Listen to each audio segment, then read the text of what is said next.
Eugene, okay. Why do you want to get baptized?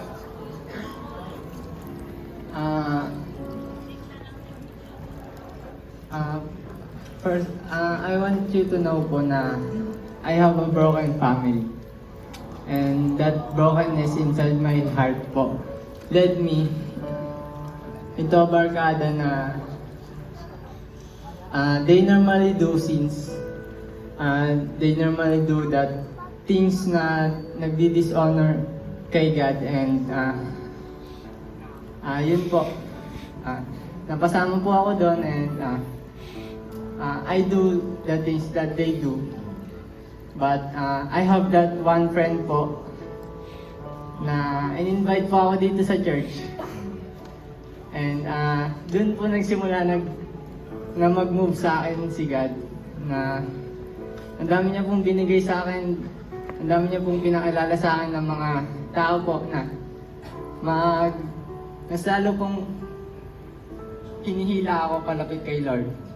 And yun po, sila Coach Tor po, yan, sila Coach Martil, and I'm so happy I'm so happy na makilala ko po sila lahat.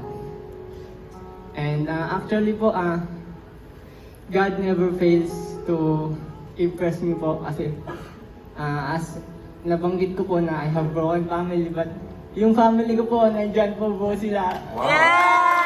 Thank you, Lord! Praise the Lord po. Andyan po sila lahat, yung family ko po. Andyan po, nanonood po sa akin. Praise God, Lord. Thank you.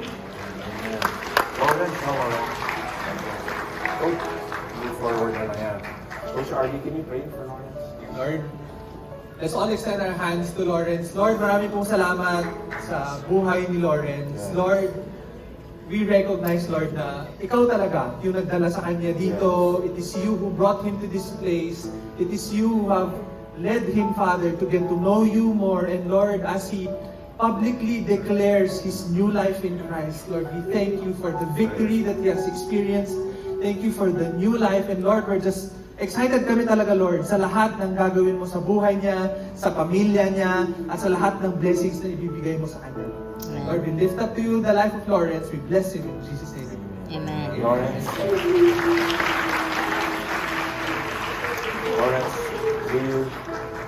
do you confess Jesus as Lord and Savior of your life? Yes po. Because of your confession, the confession of your faith, I baptize you in the name of the Father, of the Son, and of the Holy Spirit. Makaw ka na ng Jesus. Hallelujah.